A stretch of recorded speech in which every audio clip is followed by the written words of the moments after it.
glorificar al Señor a través de la predicación de su palabra. Hemos leído el capítulo 1 de Apocalipsis, pero la predicación está en el capítulo 3, versículos 7 al 13.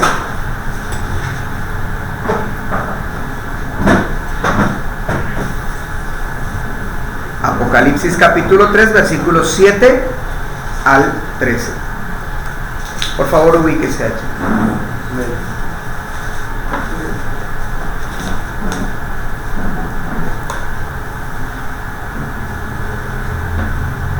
Vamos a leer, ustedes me seguirán mentalmente, yo haré la lectura audible y luego oraré y haré mi introducción a la predicación. Dice la Escritura: escribe al ángel de la iglesia en Filadelfia, esto dice el santo, el verdadero, el que tiene la llave de David, el que abre y ninguno cierra, y cierra y ninguno abre. Yo conozco tus obras. He aquí, he puesto delante de ti una puerta abierta, la cual nadie puede cerrar, porque aunque tienes poca fuerza, has guardado mi palabra y no has negado mi nombre. He aquí, yo entrego de la sinagoga de Satanás a los que se dicen ser judíos y no lo son, sino que mienten. He aquí, yo haré que vengan y se postren a tus pies y reconozcan que yo te he amado. Por cuanto has guardado la palabra de mi paciencia, yo también te guardaré de la hora de la prueba que ha de venir sobre el mundo entero, para probar a los que moran sobre la tierra. He aquí, yo vengo pronto. Retén lo que tienes, para que ninguno tome tu corona. Al que venciere, yo le haré columna en el templo de mi Dios, y nunca más saldrá de allí.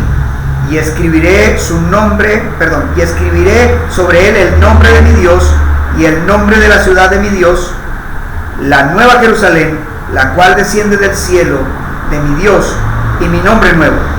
El que tiene oído, oiga lo que el Espíritu dice a las iglesias.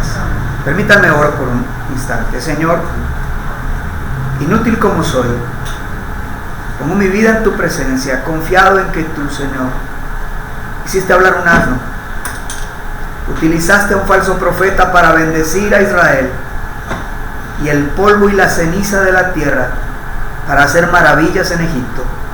Por lo cual, da tu gracia a este pobre hombre y habla a través de tu instrumento, y glorifica tu nombre, abriendo los oídos y los corazones para escuchar tu palabra, y haya fruto que produzca tu Espíritu en nosotros, para tu gloria, Padre, en Cristo Jesús.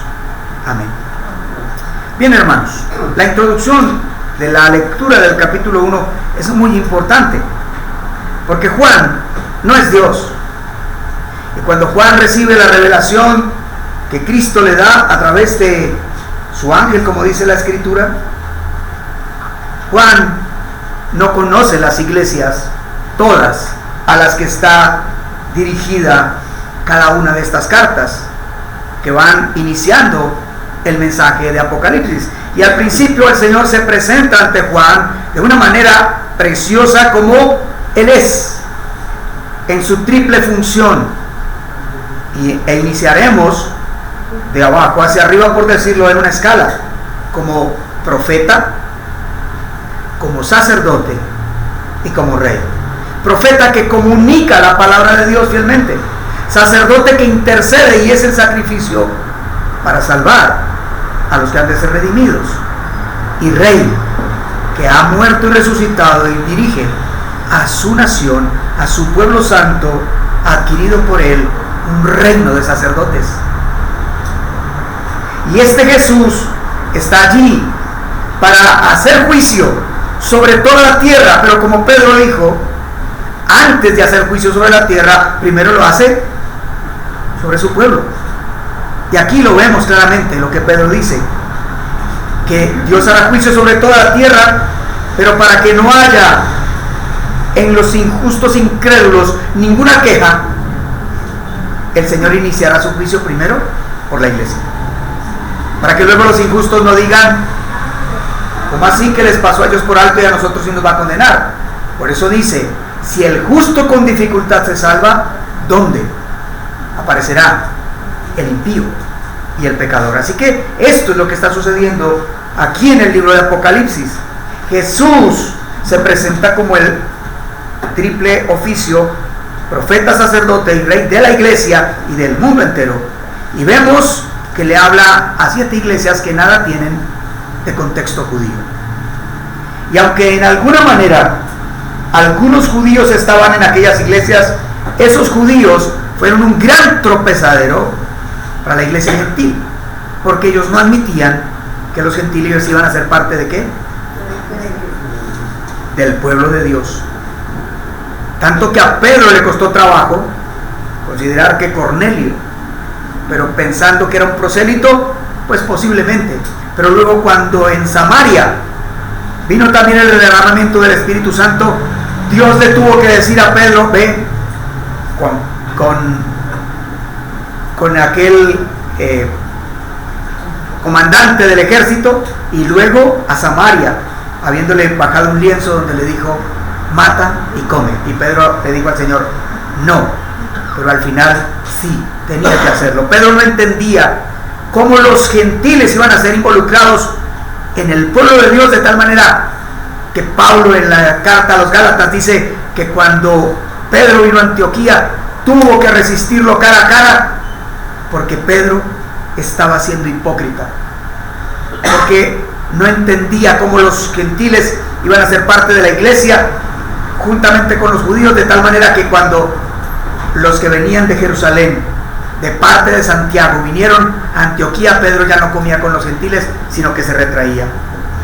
Y en esa hipocresía participó también Bernabé, que era judío. Habiendo entendido con Pablo que los gentiles eran parte del pueblo de Dios, él hizo una diferencia, como sucede hoy con los sionistas. Sionistas que dicen que hay 2 pueblos de Dios en la tierra. Fue lo que hizo Pedro en su hipocresía, diciendo: los judíos son una cosa y los gentiles son otra. No, judíos y gentiles fueron colocados en un mismo olivo, son parte de la misma vid, son en Cristo el verdadero judaísmo y el pueblo de Dios. No hay 2 pueblos, hay uno solo, y se llama la iglesia, unida de judíos y gentiles. Y Juan también lo está entendiendo, y cuando viene el Señor y le habla de 7 iglesias que son gentiles, y Juan no las conoce excepto a Éfeso y posiblemente a Esmirna, pero Juan no conoce a las otras iglesias. Pero ¿quién sí las conoce? Cristo. Cristo sí las conoce, y entonces le habla a Juan acerca de ellas, cosas que Juan ni imaginaba. Como también ahora, en nuestro contexto, el Señor nos habla en la iglesia, y de la iglesia cosas que ni siquiera nosotros imaginamos que han estado pasando y que vuelven a pasar, que pasaron en el primer siglo y que el Señor tenía que corregir porque era lo correcto, y que ahora también sucede.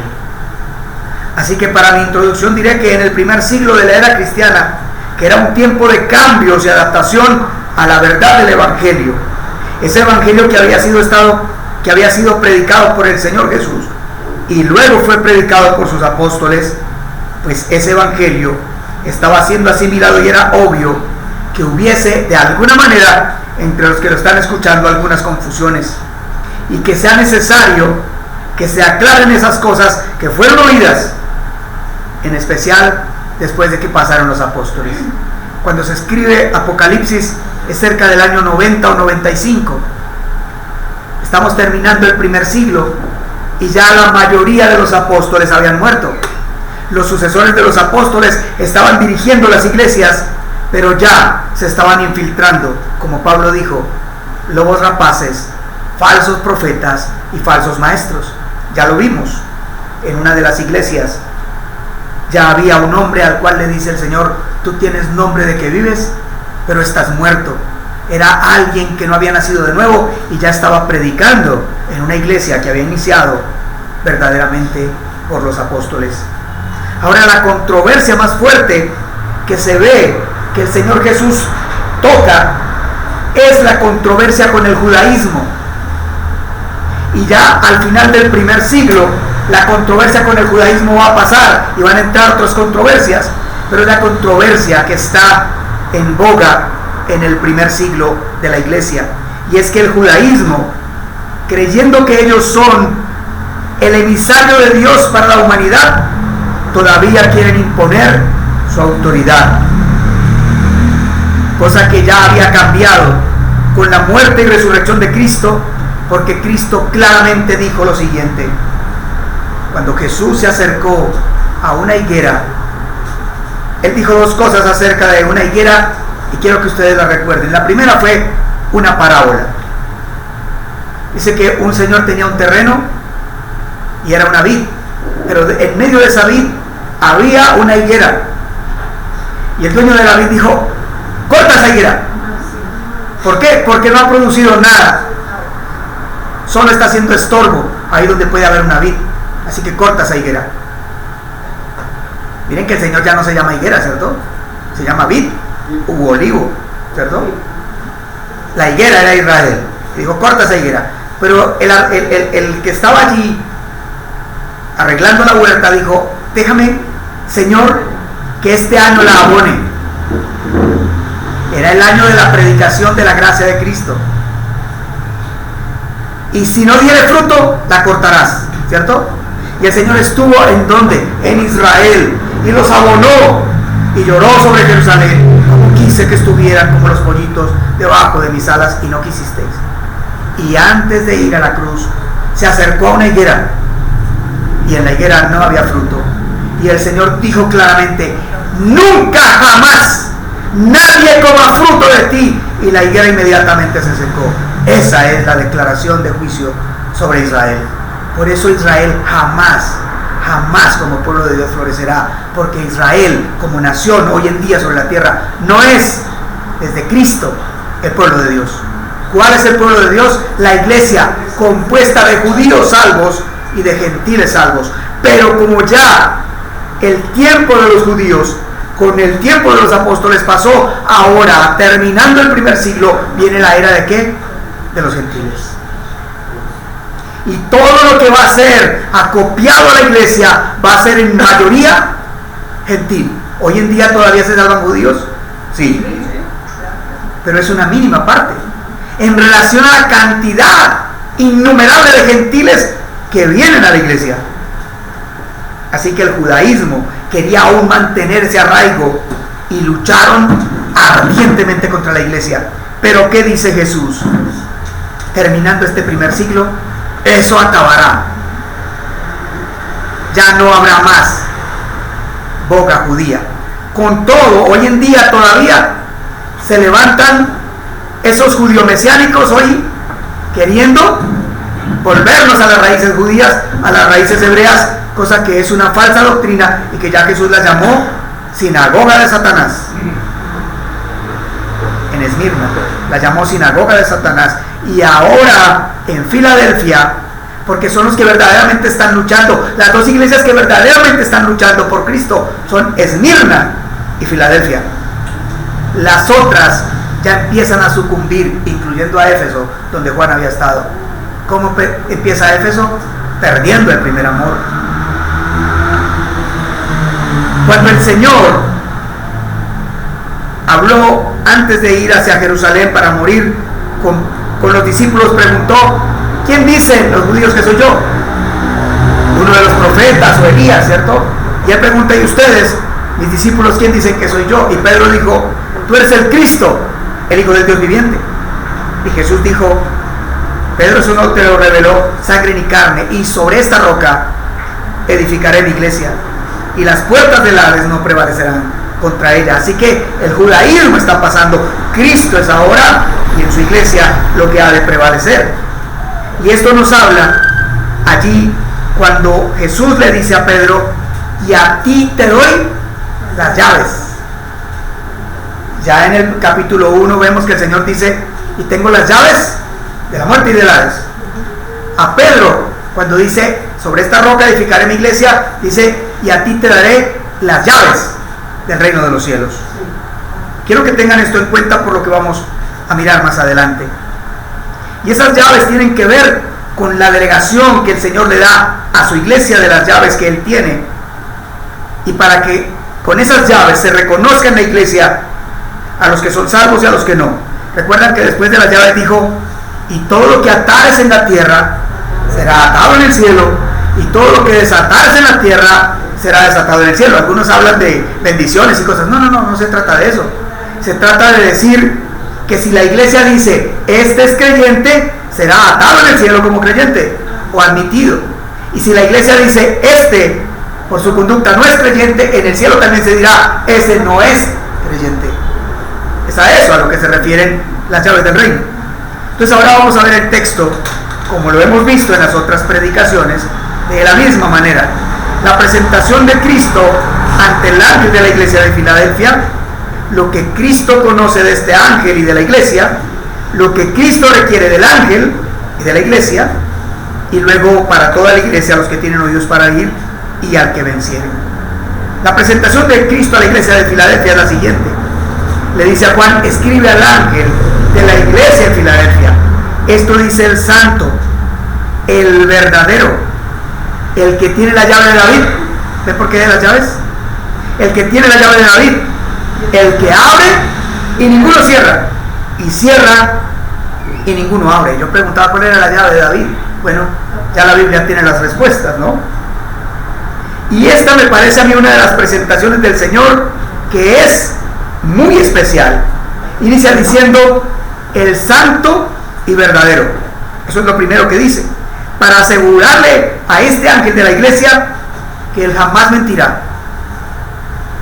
Porque lo que es la cobertura de los atributos de Dios es su santidad. Su amor es santo, su verdad es santa, su justicia es santa, por lo cual nunca cambiarán, nunca fallarán. De tal manera que este pastor debe estar seguro que el santo y verdadero jamás mentirá. Y si no mentirá, le dice que va a poner a los judíos a sus pies. Eso es lo que va a pasar en el primer siglo. ¿Por qué no puede mentir? Porque su santidad no se lo permite. Dios no puede negarse a sí mismo. En su santidad Él es verdadero y jamás mentirá. Pero luego, ¿qué le sigue diciendo? Le dice: el que tiene la llave de David. Y esta expresión mesiánica. David es el ungido de Jehová. Y por ser el ungido de Jehová es considerado ¿qué? Mesías. Mesías es lo mismo que ungido. Y este rey ungido de Jehová, Dios le dice, por juramento le garantiza que de su descendencia vendrá uno que tendrá el trono eternamente y para siempre. Su reino no tendrá fin. Pero además, David, como representante de Cristo, como tipo de Cristo, dominó todas las naciones de la tierra. Ustedes han leído eso en el libro de los Reyes y Crónicas. Si no lo han leído, les ruego que lo lean. La Biblia dice que David salía y por donde quiera que salía Dios le daba la victoria, y que David dominó a todas las naciones de la tierra conocidas en su tiempo. Eso habla de lo que Cristo es, dominando todas las naciones de la tierra. Pero también David hizo algo. Cuando algunas naciones trajo, dice que él puso cordel sobre ellos, y puso un cordel y dijo: estos son los que van a morir. Y puso otro cordel y dijo: estos son los que van a vivir. Así que David tenía una llave de poder y de autoridad para decir quiénes vivían y quiénes morían. ¿Han leído ustedes en el capítulo 3 de Apocalipsis? O más bien no, en el capítulo 6 de Apocalipsis, cuando Jesús abre los sellos, ¿cierto? Y luego de que abre los sellos, entre el primero y el cuarto sello salen caballos y jinetes, ¿cierto? Ya vamos a hablar de eso. Pero la implicación teológica de esta presentación del Señor ante la iglesia de Filadelfia es: la iglesia no puede claudicar. La iglesia no debe claudicar. La iglesia no puede claudicar. ¿Por qué? Porque Cristo es ese David resucitado, que es victorioso y nos preside. Y además, Él es el dueño de la salvación, de los salvos y de la iglesia. Somos sus ovejas. Él tiene las llaves de la muerte y del Hades. Él tiene la llave de David para gobernar sobre todas las cosas, y dio esas llaves a la iglesia para decir: en la iglesia están los salvos y fuera de ella los que no lo son. Y que la iglesia tenga la autoridad de reconocer a los que viven según Cristo como verdaderos creyentes, y a los que no viven así decirles: no los reconocemos como cristianos. Esa es la autoridad de Cristo y a través de la iglesia.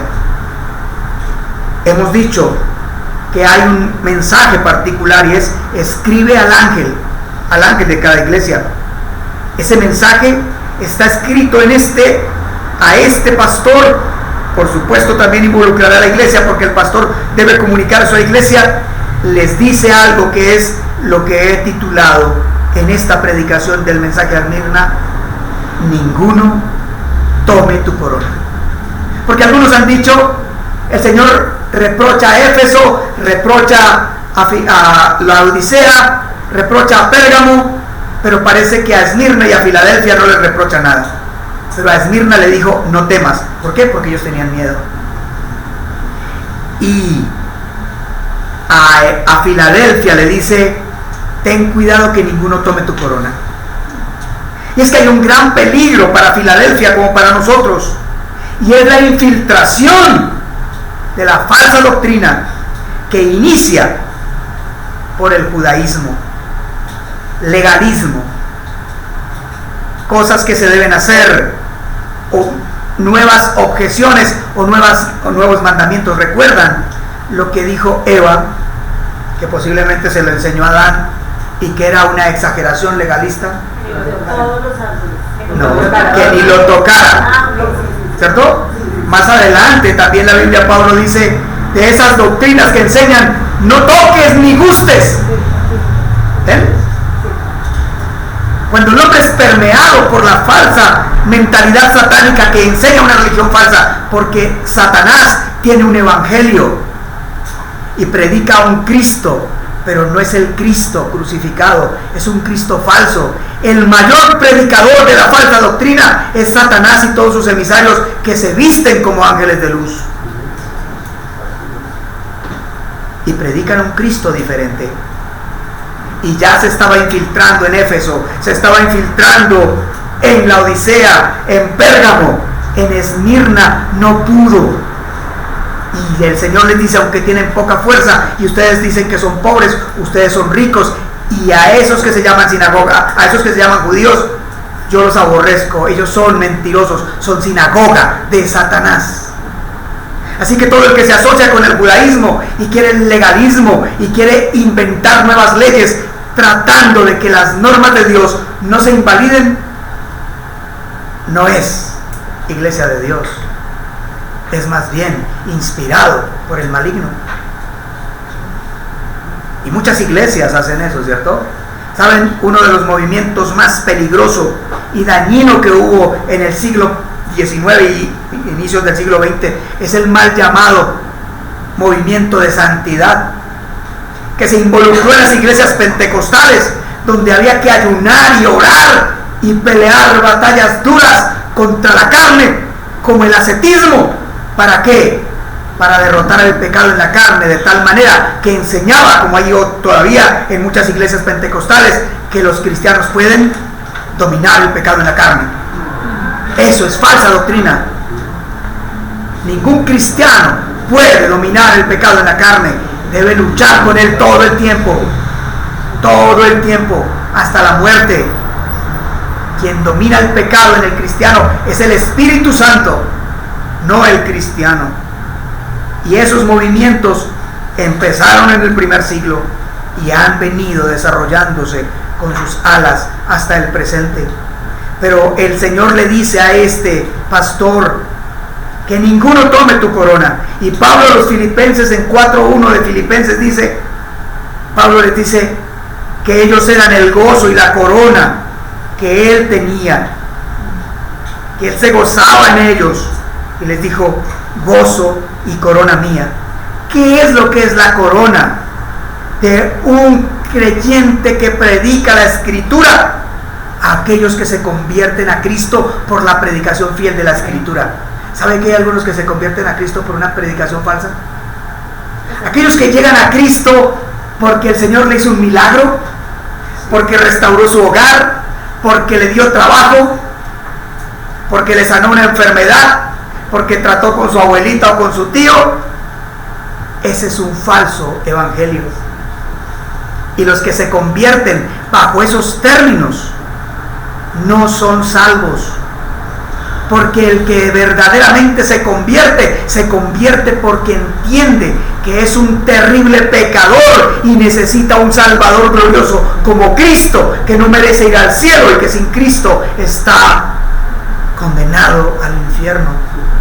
No está buscando salir de la enfermedad, no importa si no es sanado, no importa si no tiene dinero, no importa si su matrimonio se destruye, no importa si su familia no prospera, pero él tiene a Cristo como su Señor y su Salvador. Los demás, ¿de qué hablan? No hablan de Cristo. Cuando tú hablas con esas personas que están en esas iglesias, hablan del carro que el Señor les dio, del viaje que el Señor les otorgó, de cómo el profeta le dijo que iba a ir a las naciones, pero nunca se reconocen como pecadores viles que necesitan a Cristo. Por eso la predicación fiel de este hombre era esencial para que ninguno tome su corona, que son verdaderos creyentes. ¿De qué le sirve a esas iglesias estar llenas de gente si tanto el pastor como los que lo siguen todos van camino al infierno? No sirve de nada, no importa qué nombre tengan. Así luego la iglesia implicada, cuando este pastor les predique acerca de la verdad, como Cristo habla de él o de ellos, entonces asentirán a ser ovejas de Cristo por la predicación del evangelio.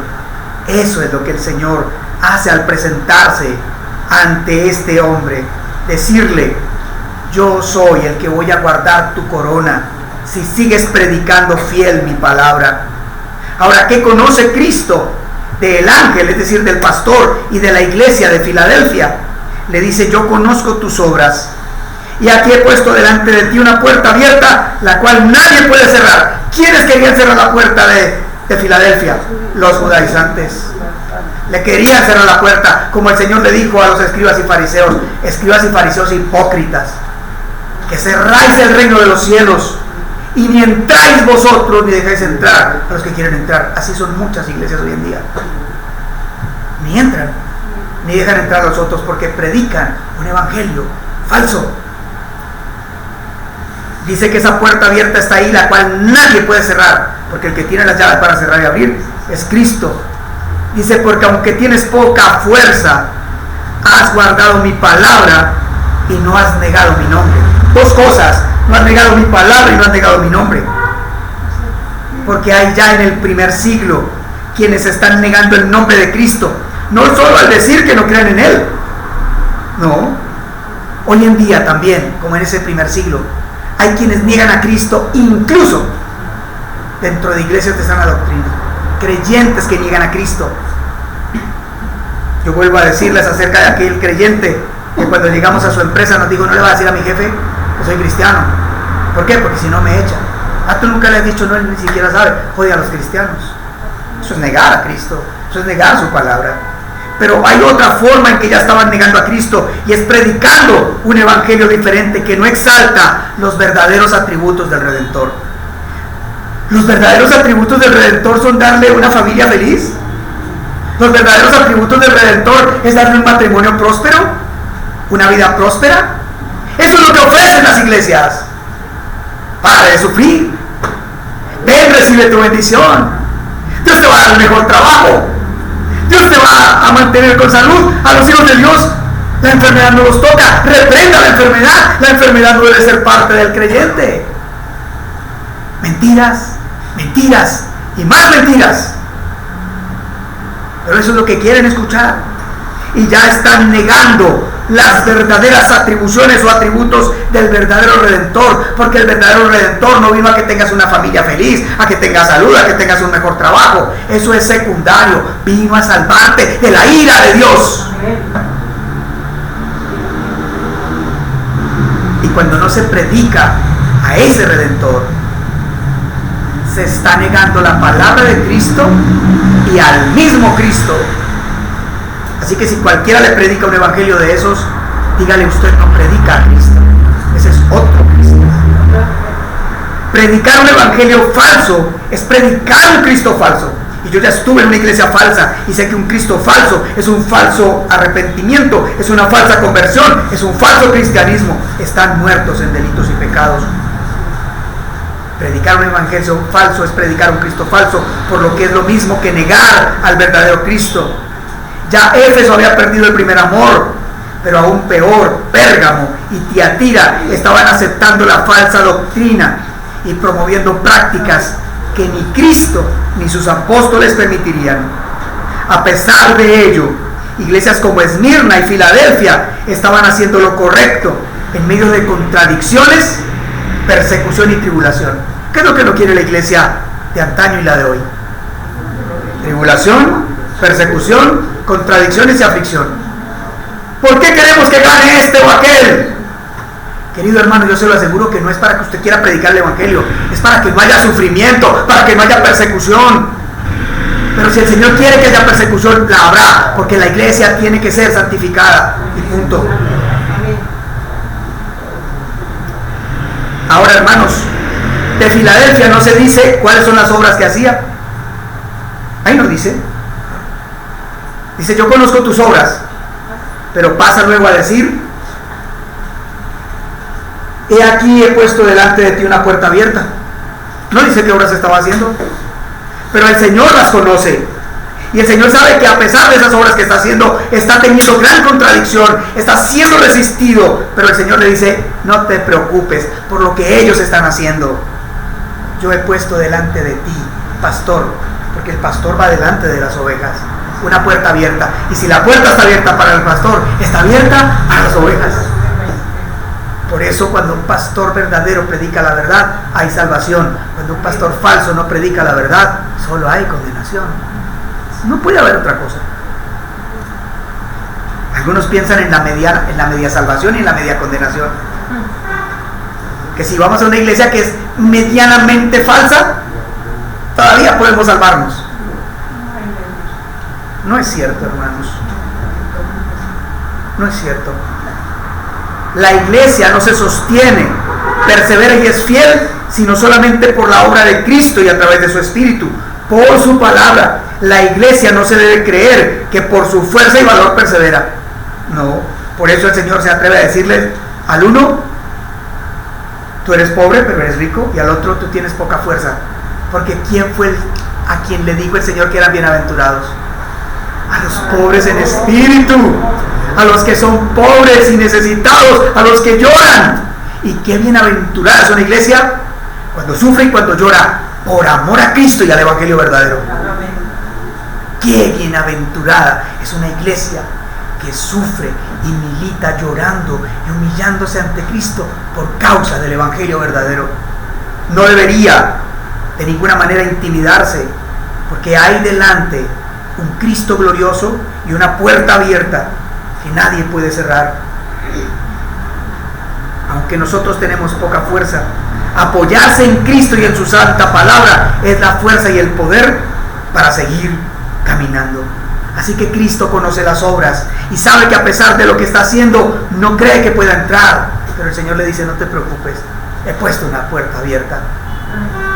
El Señor sabe lo que nosotros hacemos. Él sabe lo que tú haces, y puedes pensarte que no lo vas a alcanzar, y sin duda tú no lo vas a alcanzar, pero el Cristo que te salvó dijo: el que empezó la buena obra la perfeccionará, lo alcanzarás. No por tu fuerza, es por la preservación del Señor. Primero se presenta como el gran libertador, como aquel que le va a ayudar, que tiene las llaves para que él no pierda su corona. Le dice que se esfuerce, que no tenga miedo, que el Señor ha puesto delante de él una puerta abierta, porque a causa de la falsa doctrina pudiera estar pensando en ceder a decir cosas que no debería decir. Y el Señor se anticipa para decirle: no lo hagas, continúa como vas. Y le sigue diciendo luego lo que el Señor requiere de ese ángel y de la iglesia de Filadelfia.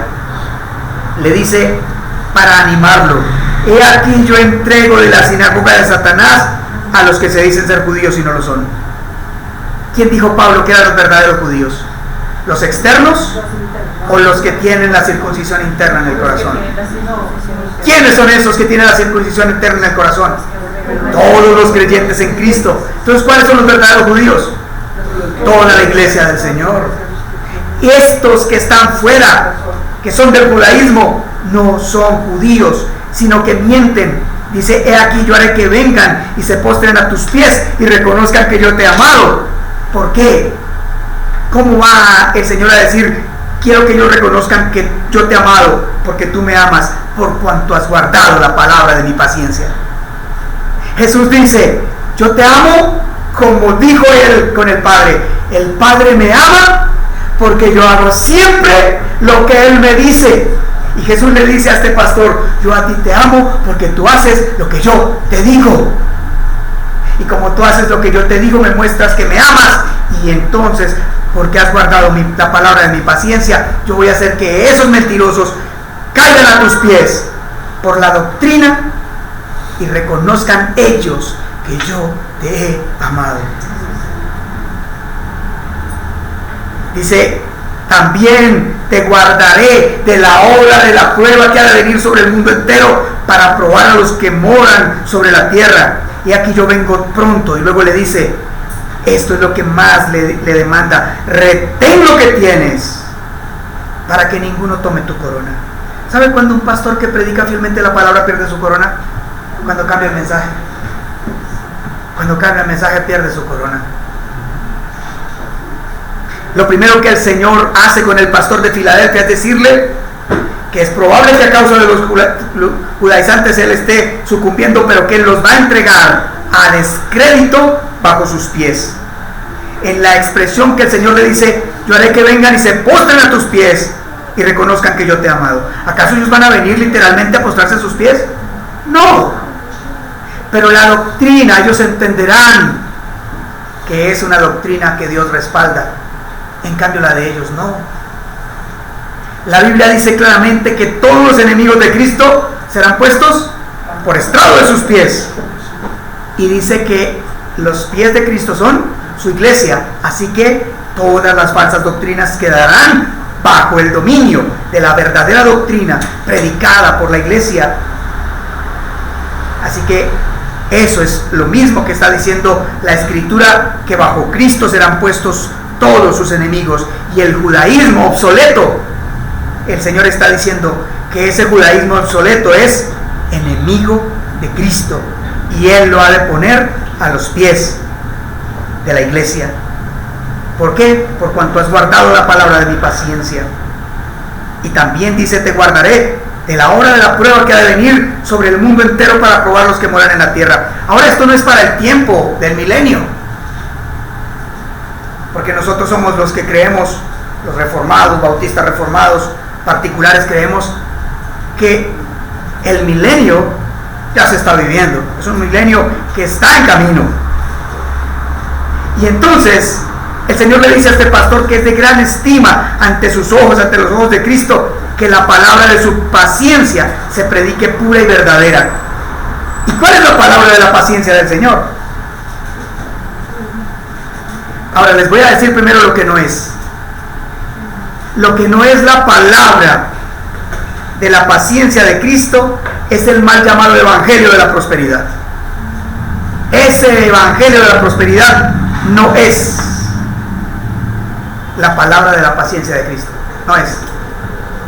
Porque no hay ninguna paciencia allí. Dame, yo quiero, ¿cierto? El evangelio de la prosperidad promete muchas bendiciones. Somos los hijos del rey, dijo alguien. Yo ya no me voy a poner lo que me toca, sino lo que yo quiero, porque soy el hijo del rey. Pero el hijo del rey vino a la tierra y dijo, no tengo ni dónde recostar la cabeza. ¿Quiénes somos? No es mayor el siervo que su maestro, que su señor. Así que ese evangelio de para de sufrir y ven a llevar tu bendición sin arrepentimiento y sin conversión, eso no es la palabra de la paciencia de Cristo. Lo que sí es ese evangelio que proclama la cruz. El Señor Jesús dijo, todo aquel que ama su vida la perderá, y el que no toma su cruz y viene en pos de mí, no es digno de mí. ¿Qué significa la cruz? La cruz significa dos cosas: maldición y muerte. ¿Usted está dispuesto a que lo maldigan por Cristo y a padecer la muerte y a morir a sí mismo? ¿Está dispuesto? No, hermanos. Ese evangelio que predica una cosa distinta no es el evangelio de la paciencia de Cristo, porque Cristo fue paciente hasta la cruz. Es el evangelio que predica el morir por Cristo. El evangelio que enseña cortarse el pie, cortarse la mano o sacar el ojo, buscando la santidad sin la cual nadie verá al Señor. Ese es el evangelio o la palabra de la paciencia que este pastor estaba predicando. Y el Señor le dice: por cuanto tú has guardado eso, la palabra de mi paciencia, te voy a guardar de la hora de la prueba. Magnífico, querido hermano, para usted también es. Si usted tiene en su corazón una doctrina falsa, un falso evangelio, usted no será guardado del día de la prueba. Pero si usted, no solo el pastor, sino usted como cristiano, mantiene la palabra de Cristo, esa que es el costo de ir a ser un verdadero discípulo, de tomar la cruz, de cortarse el pie, de cortarse la mano, de sacarse el ojo, entonces usted será librado del día de la prueba, de la hora de la prueba. Es lo que dice el texto. Si el texto dice que por guardar la palabra de la paciencia será guardado, significa por el otro lado que si no se guarda esa palabra de la paciencia, esos no serán guardados. ¿Quiere ser guardado de la hora de la prueba, hermano? Viva en la palabra de la paciencia del Señor. Un evangelio que no predica el valor y el costo de ser discípulos de Cristo no merece la pena ser oído. Ese evangelio es un descrédito a la verdad y al verdadero cristianismo, porque el verdadero evangelio es el que predica abnegación y sufrimiento hasta que venga el Señor. Dijo el apóstol Pedro: porque es necesario que a través de muchas tribulaciones heredemos el reino de los cielos. ¿Cuántas tribulaciones dijo? ¿Cuántas son muchas? ¿Cuántas ha sufrido usted? Si no sufre tribulaciones, yo creo que es hora de empezar a preguntarnos si en verdad estamos predicando la palabra de la paciencia de Cristo o estamos en lo que no es. Ahora, queridos hermanos, los moradores de la tierra serán probados por Dios. Eso es lo que dice Apocalipsis en el capítulo 3. Después de que Cristo abre el primer sello y sale el caballo blanco y detrás de ellos salen los otros caballos, el rojo, el negro, el amarillo. ¿Y qué es lo que viene sobre la tierra? Prueba. ¿Prueba a través de qué? Prueba a través de catástrofes, plagas, muerte, infidelidad a la palabra, separación de Cristo. Eso es lo que viene sobre la tierra. Usted no puede escapar de eso, porque el que va delante comandando todo eso para que pase es Cristo. Cristo va adelante diciendo: prueba aquí, desastre allí, tentación allí. Él lo hace, así lo hace. No es el diablo. El diablo no le quita nada a usted, porque el diablo no le puede dar nada. Dios le da y Dios le quita. ¿No dijo eso Job? ¿Quién vino a atacarlo? El diablo. Pero Job no dijo: el diablo me quitó. Dijo: Dios dio, Dios quitó, porque el diablo no puede hacer nada si Dios no se lo permite. Falsos evangelios. Hay que predicar el verdadero, hay que vivir en el verdadero, porque a través de esas cosas serán probados todos los hombres sobre la tierra y los cristianos. Y allí entrarán los falsos cristianos también. Los habitantes del mundo, ninguno tendrá distinción. El mundo entero, salvos y no salvos, entrarán bajo esa prueba. Pero solo los que conserven la palabra de la paciencia de Cristo serán librados. Los demás, todos sucumbirán. Y entonces, ahora, hermanos, ya está pasando. Y cuando está pasando eso, y hay una catástrofe en el mundo, ¿usted qué dice? ¿Cierto? Y no dice: es lo justo, es lo que merece la humanidad. Pero ¿cómo así? Usted, la Biblia dice que Dios está airado con todas las naciones de la tierra. Pero usted, ¿qué pasa? ¿Qué predica? La verdad del evangelio. Arrepiéntate, cree en Cristo, necesitas a Cristo. Esas cosas pasan para poder presentar a Cristo. Pero no queremos eso, ¿cierto? Para de sufrir. Oremos para que no haya un temblor en Bogotá y en Colombia. Pero por más que oremos, porque el Señor dijo que vendría, porque Él va comandando eso. Sin embargo, todos los que esperan en la palabra de Cristo serán guardados. El requerimiento más específico del Señor al pastor de esa iglesia es: aquí yo vengo pronto, retén lo que tienes para que ninguno tome la corona. La verdad del Evangelio hace verdaderos cristianos, y esa es la corona de un verdadero pastor. La corona de un verdadero pastor es que predique a una iglesia que son verdaderas ovejas del Señor. Si esas ovejas del Señor llegan al reino de los cielos, Él tiene una corona. Pero si esos que estaban en su iglesia, ninguno llega al reino de los cielos, no tiene corona. El servicio a Cristo en el pastorado fiel será con sufrimiento, pero al fin y al cabo es algo que durará poco tiempo. El Señor viene en breve, aún cuando sean 100 años los que se vivan, y pueden pasar varias cosas dentro de esos 100 años. Si un pastor o hermanos cristianos predican y viven el verdadero evangelio, pues será que la corona se acrecente. ¿Sabe, querido hermano, padre de familia, que usted tiene una corona para presentar ante el Señor? Si usted tiene hijos, esa es la corona que usted va a presentar ante el Señor. Pero si sus hijos se pierden, será una deshonra ante el Señor. No estoy diciendo que todos sus hijos van a ser salvos, pero por lo menos uno. Porque usted hizo fiel su trabajo de predicar el verdadero evangelio, no cualquier evangelio. Porque los que predican cualquier evangelio a sus hijos, no solo se pierden ellos, sino hacen que sus hijos también se pierdan.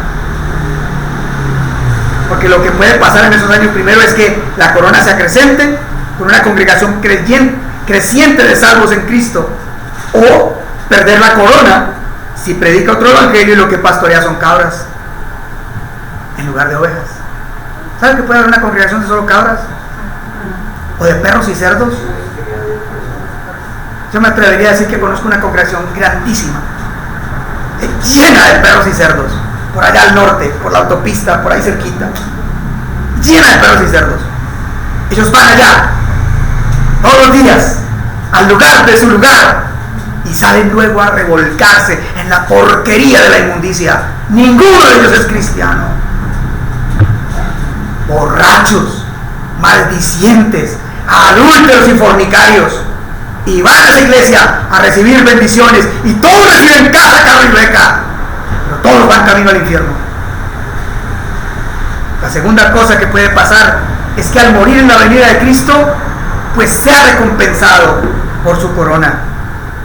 O la otra, ser echado fuera como el siervo inútil, al cual se ató de pies y manos para echarlo a las tinieblas eternas del infierno. Así que la decisión está también en nuestras manos. Es cierto que la salvación es del Señor, pero una vez que el Espíritu Santo está en nosotros, debemos vivir como verdaderos cristianos, porque hay muchos dentro de las iglesias que creen que son salvos y van al cielo, pero allá dentro de su conciencia ellos saben que no tienen nada de Cristo, aunque se creen seguros de ir al reino de los cielos. Odian la palabra de Dios, odian la iglesia, odian la escritura, la leen y la buscan solo porque toca, solo por religión, no por verdad de una nueva naturaleza. Así que luego el Señor, que le ha dicho que requiere que sea fiel a la predicación de la palabra para que ninguno tome su corona, luego le habla del que venciere, pero yo voy a ir primero al que tiene oídos para oír y que oiga. Y como en todas las iglesias siempre dice que el que tiene oídos para oír, que oiga. ¿Quién? ¿A quién le está diciendo eso? A usted, querido hermano. Si usted tiene oídos para oír, oiga. Porque en la iglesia de Filadelfia se estaba predicando verdaderamente la palabra de Dios, pero había quienes estaban sentados ahí, como usted también hoy aquí, pero no quieren escuchar. No es que no se predique la verdad, es que quien está ahí o no ha nacido de nuevo, o es un creyente rebelde, y los dos resisten la verdad, la rechazan, no la quieren admitir. Porque ¿qué es más bonito que se nos diga? Cristo te ama. Vamos a orar para que tengas un mejor trabajo. Vamos a orar para que tengas salud. Vamos a reprender todas las enfermedades y el Señor va a echar todas las enfermedades. Mañana vas a tener un mejor trabajo. La semana entrante te vas a ir a pasear. ¿No es eso lo que quisiéramos? Eso es lo que se predica en muchas iglesias hoy. Ese no es el Evangelio de Cristo. El Evangelio de Cristo dice: buscad primeramente el reino de Dios y su justicia, y todas esas otras cosas serán añadidas. Y si no son añadidas, no importa, porque hay una cosa suficiente: Cristo y su palabra. Y luego terminaré con el que venciere. Y le dice a este pastor de Filadelfia: al que venciere yo le haré columna en el templo de mi Dios, y nunca más saldrá de allí. Eso es lo mismo que estar escrito en el libro de la vida. Esta confesión es lo mismo que la de Esmirna, donde dice que el que está escrito en el libro de la vida nunca será borrado. Porque los que no han sido escritos es como si estuvieran borrados, porque no están ahí. Aquí de la misma manera está diciendo que el que predica fielmente la palabra es una columna en el templo de Dios y nunca saldrá de allí. Y escribiré sobre él el nombre de mi Dios. Cuando vemos la Nueva Jerusalén, ven inscrito ahí el nombre, ¿cierto? Ahí está, lean el Apocalipsis, porque es que Apocalipsis está en su contexto. Cuando Jesús le dice a este pastor que va a escribir su nombre nuevo, no le está diciendo que se lo va a escribir a futuro, sino que mire a la Nueva Jerusalén, donde está escrito el nombre del Señor y el nombre de sus apóstoles y de las 12 tribus en las puertas y en las columnas. Y de la Nueva Jerusalén, que desciende del cielo de mi Dios y mi nombre nuevo. ¿No es lo mismo que está en Apocalipsis? Jesús está resumiendo Apocalipsis aquí. Ahora digo, qué gran gozo ha de ser para un pastor o para un padre cuando enseña a sus hijos a entender que si su iglesia o su familia hacen parte de lo que Pablo le dijo a Timoteo de la verdadera iglesia. Pablo le dijo a Timoteo en 1 Timoteo 3, 14 y 15: esto te escribo, aunque tengo la esperanza de ir pronto a verte, para que si tardo sepas cómo debes conducirte en la casa de Dios, que es la iglesia de Dios, del Dios viviente, columna y baluarte de la verdad. ¿No es lo que le está diciendo el Señor a este pastor? Cuando tú predicas la palabra en tu casa, la verdad, o en la iglesia, la verdad, tú eres una columna. Que dice la Biblia de Santiago y de Juan en la iglesia de Jerusalén, que eran considerados columnas. Que Dios nos considere columnas, que la iglesia pueda considerar a su pastor una columna en que pueden refugiarse, no como un árbol otoñal 2 veces muerto y desarraigado, que se arrima a él y no hay sombra ni hojas, nunca dará fruto, nunca dará sombra, sino que sea un árbol que dé fruto, que Cristo manifieste su fruto a través de él. Así que Pablo le dijo a Timoteo que cuando se predica la verdad en la iglesia, porque la iglesia es columna y baluarte de la verdad, pero también le dijo que la predicación fiel y verdadera del Evangelio es garantía para la iglesia, ya que esa garantía es salvación tanto para el pastor como para los que lo siguen. Ojo, esto lo dice la Biblia. 1 Timoteo 4:16 dice: ten cuidado de ti mismo y de la doctrina, persiste en ello, pues haciendo esto te salvarás a ti mismo y a los que te oyeren. ¿No es lo mismo que está diciendo el Señor a Filadelfia? Predica fielmente la palabra, porque si no, no se van a salvar, ni tú ni ellos. Eso nos expone y nos reta a vivir predicando la verdadera palabra del Señor. Al expresar el Señor estas cosas al pastor de esta iglesia, nos deja ver lo seguro que es predicar y permanecer en la verdad, que el Evangelio de Cristo, y lo que pasará para los elegidos e inscritos en el libro de la vida, que el ser una iglesia es una columna. Una iglesia verdadera es una columna en el templo de Dios al predicar la misma doctrina que predicaron los apóstoles y Cristo. También es además una garantía, un beneficio el que lleven inscritos el nombre de Dios, porque al que Él conoce lleva inscrito su nombre. ¿Recuerdan? Conoce el Señor a los que son suyos, y el que no tiene el Espíritu de Cristo no es de Él. Tenemos que llevar inscrito su nombre nuevo, el Rey de Reyes y el Señor de Señores, porque el que no tiene a Jesús como Señor tampoco lo tiene como Salvador. El de su santa ciudad, que es la identificación de Dios con los que Él conoce, con los que Él ama. Los que Él ama son la nación de Dios, son la ciudad de Dios, los que Él ama. Son parte integral de ella. Son la ciudad de Dios, la Jerusalén celestial, fundada en Cristo y sobre los apóstoles. Esa es la verdadera salvación y el gozo de ser enteramente de Cristo. Así que debe ser un gozo para alguien vivir predicando este evangelio y saber que somos columnas, que Cristo tiene su nombre escrito en nosotros y que nos va a preservar para seguir predicando su evangelio. Así que el Señor le ha dicho, se presentó como el que tiene la llave de David, le dijo que no se rindiera para que nadie tomara su corona, predicando el evangelio. Conoce sus dificultades, conoce su pobreza, le dice que los que tengan oídos para oír, que oigan, y al que venciere, le ha hecho columna en la iglesia del Señor. Como aplicación, la iglesia del Señor debe ser fiel a la palabra de Cristo, no la debe diluir, no la debe cambiar o adulterar. Cada iglesia local, que es además imagen de la iglesia universal e invisible, debe ser dirigida por pastores de Cristo, que sean cristocéntricos, que reconozcan además su debilidad y se apoyen siempre en el Señor. ¿Saben que esas iglesias, como le dijo el Señor, dice que tiene el nombre de que vives y estás muerto? Y al otro luego le va a decir, tú dices yo soy rico y de nada tengo necesidad. Pase por esas mega iglesias. ¿Saben? Me mandan al WhatsApp, venga a la convención de no sé qué cosa, y se presentan como los grandes protectores y salvadores del mundo. Parecen los políticos de hoy en día, porque de ninguna cosa tienen necesidad. Ellos ya lo tienen todo. Ellos además le dan a las naciones. El único que le da a las naciones es Cristo. La iglesia es su administrador, y solo si Cristo a través de ella da, de resto no hay más nada. Así que la iglesia debe ser cristocéntrica y apoyarse en el Señor, siguiendo fielmente su palabra, porque ser Filadelfia es no admitir lo que ya ha admitido Éfeso, Pérgamo y Tiatira. Es más bien, así como Esmirna, soportar la prueba y el rechazo de seguir fielmente a Cristo. Ser Filadelfia es ser fiel en su totalidad a la doctrina de Cristo y de sus apóstoles. Hermanos, ser Filadelfia o ser Esmirna es lo mejor, porque Pérgamo, Éfeso y Tiatira y luego la Odisea, ellos han admitido toda la falsa doctrina. Y el Señor los tiene que reprender duramente, que si no se arrepienten, Él los va a borrar. No va a dejar iglesia.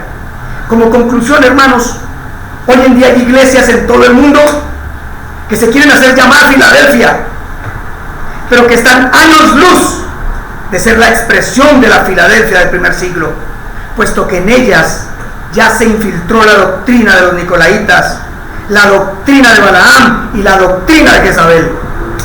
Esas iglesias ya predican estas doctrinas, lo que quiere decir que el nombre no hace al carácter, aunque al principio, como debe ser, el nombre debe ser conforme al carácter. No es así con las iglesias que hoy en día, llámense como se llamen, pueden tener nombres como estos: bautistas, reformados, presbiterianos, ortodoxos, Esmirna o Filadelfia, sin ser lo que su nombre significa. Pues estas iglesias, como Esmirna y Éfeso, se diferenciaron en aquel tiempo, en que a pesar de las pocas fuerzas se mantuvieron fieles a la verdad, no sucumbieron, y esto gracias a la verdad de Cristo. Cada iglesia local, tenga el nombre que tenga, si en ella se infiltró la doctrina de los nicolaitas, la doctrina de Jezabel o la doctrina de Balaam, no es ni Filadelfia ni Esmirna, no importa si se llama así, no son como la del primer siglo, son más bien los que pretenden aborrecer nombres como Éfeso, Esmirna, Pérgamo y Tiatira y la Odisea, pero son iguales a ellos. Pretenden aborrecer esas doctrinas, pero son iguales a Éfeso, Esmirna, Pérgamo, Tiatira y la Odisea, dejando que haya jerarquías en la iglesia, dejando que la falsa doctrina se infiltre y diga: que no todos los cristianos son iguales, que hay unos ungidos y otros no. O cuando ya las mujeres están en los púlpitos en el día del Señor predicando como pastoras, que eso jamás debe pasar en una iglesia verdadera. Pero ellos ya lo admitieron. Y aunque se llamen Filadelfia o Esmirna, o reformados, o presbiterianos, o ortodoxos, o lo que sea, si en esas iglesias hay jerarquías, si en esas iglesias los cristianos no son de la misma estirpe, si en esas iglesias hay pastoras, no, ya van camino a que el Señor les diga: si no te arrepientes, quitaré el candelero de su lugar. Voy a ver iglesias locales muy pequeñas que parecen estarse desquebrajando, asediadas por enemigos sin número, que no parecen que puedan subsistir, pero cuyos pastores se mantienen fieles a la verdad, aun cuando son calumniados de retrógrados, radicales o fanáticos. En este tiempo presente se les dice así a los que viven como Esmirna o Filadelfia. A los que se aman es a Laodicea, a Pérgamo, a Tiatira y a Éfeso. A esos sí se les atrae, se les recibe. A los que ya perdieron el primer amor, a los que permiten todas las doctrinas, a los que dejan que pase en la iglesia todo lo que quiera, a los que ahora, como vimos, es un concierto con humo y una cantidad de cosas y me gozo en el Señor, pero será en el Señor de los infiernos. Perdónenme que yo hable de esta emocionalidad. Si en una iglesia antigua o presente se lucha en verdad, sin dejar entrar la doctrina de Balaam, la de los Nicolaitas o la de Jezabel, no importa que tan pequeña y frágil parezca, su fuerza y escudo es Cristo. Él le ha puesto delante una puerta abierta que nadie puede cerrar. Él desacreditará a sus enemigos. Él mismo la tratará como a Esmirna o como a Filadelfia, aunque se llame iglesia tal. Él la determinará, Esmirna o Filadelfia, que eran las dos iglesias que estaban luchando verdaderamente con la sana y santa doctrina de Cristo. Hermanos, Dios les bendiga. Oremos. Majestad, tu palabra tiene que ser predicada y nosotros tenemos que tener oídos para oír y corazón dispuesto. Por eso nos has dicho: todo hombre sea pronto para oír, tardo para hablar y tardo para airarse. Porque Santiago no estaba hablando de una conversación entre personas, estaba hablando de una conversación entre la iglesia y Dios. Y que cuando Él envía su palabra, aceptemos con mansedumbre la palabra implantada, la cual puede salvar nuestras almas. Y entonces todo hombre en la iglesia sea pronto para oír, tardo para ir a refutar las verdades de Dios, y mucho más tardo para airarse diciendo: no me gusta, no quiero esto, no me gusta.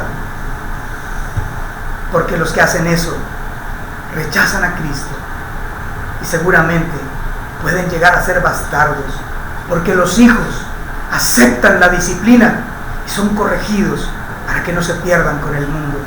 Gracias, Padre, gracias, Cristo, gracias, Señor Espíritu Santo. Amén.